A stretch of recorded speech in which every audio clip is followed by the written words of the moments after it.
Assalamualaikum warahmatullahi wabarakatuh. Perkenalkan, nama saya Pujayana Adhani dengan NIM 2010815220043. Kali ini saya akan mempresentasikan tugas saya dengan materi status mutu air dan juga daya tampung beban pencemar.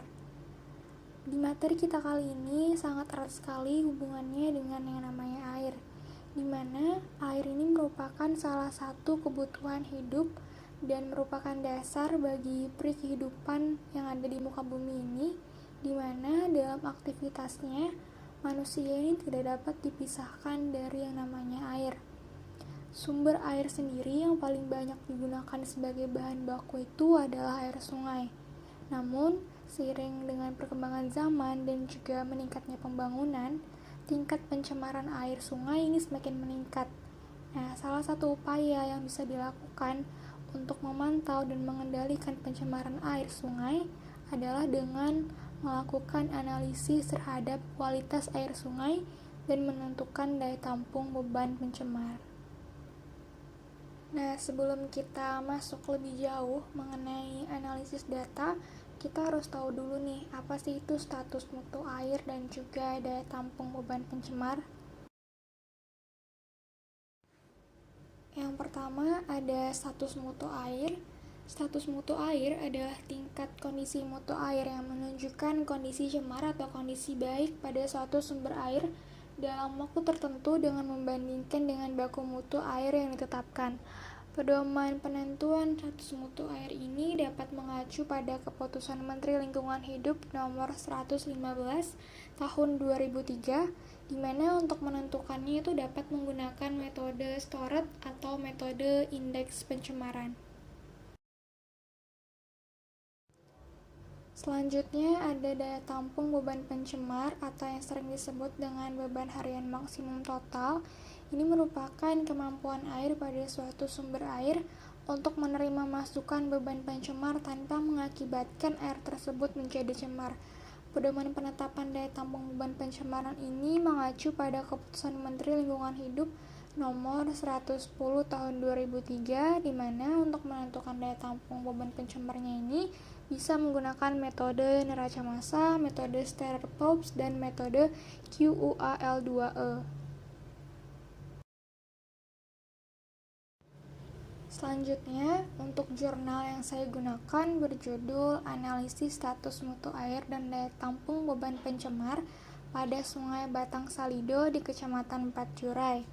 Untuk metode yang digunakan, status mutu air ini menggunakan metode indeks pencemaran. Untuk daya tampung beban pencemaran menggunakan metode perhitungan neraca massa. Sedangkan parameter yang diukur ini ada suhu, TSS, TDS, pH, DO, BOD, COD, fosfat, air raksa, total coliform, dan juga vessel coliform. Untuk sampel airnya sendiri ini diambil dari Sungai Batang Salido, Kabupaten Pesisir Selatan, yang diambil pada 6 titik, yaitu sebelum galian C, pada anak sungai sekitar galian C, sesudah galian C, sesudah PT Dempo, dan sesudah kegiatan pertambangan batu bara. Setelah itu, sampelnya ini diuji pada laboratorium Dinas Lingkungan Hidup, Dinas Kesehatan Kabupaten Pesisir Selatan, dan UPTD Laboratorium Kesehatan Provinsi Sumatera Barat.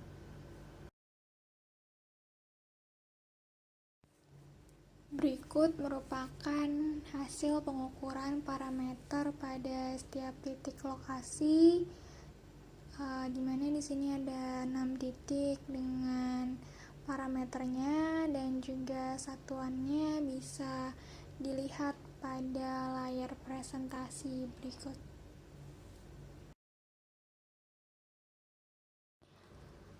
Berikut yang tertera pada layar presentasi merupakan hasil perhitungan status mutu air dengan menggunakan metode indeks pencemaran.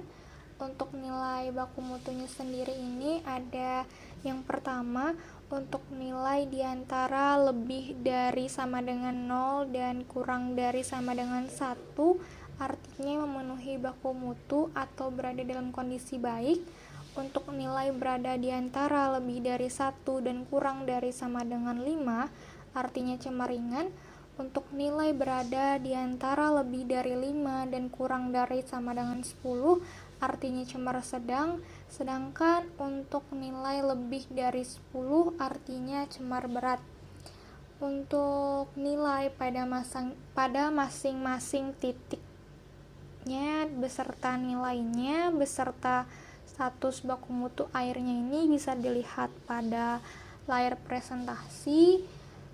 Di sini untuk titik pertama nilainya memenuhi baku mutu, titik kedua cemar sedang, sedangkan untuk titik 3, 4, 5, dan 6 cemar ringan. Selanjutnya, ini merupakan hasil perhitungan daya tampung beban pencemaran dengan menggunakan metode perhitungan neraca massa. Untuk nilai berdasarkan titik dan juga parameternya masing-masing bisa dilihat pada layar presentasi.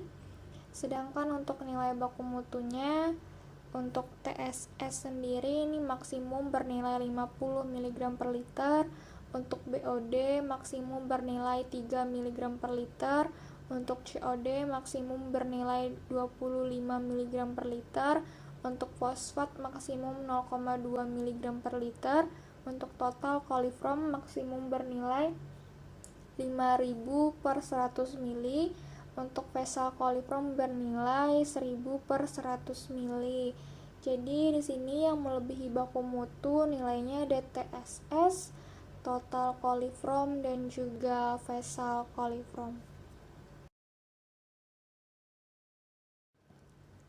Sekian presentasi dari saya. Terima kasih banyak atas waktu dan juga perhatiannya. Salah kurang mohon maaf. Wassalamualaikum warahmatullahi wabarakatuh.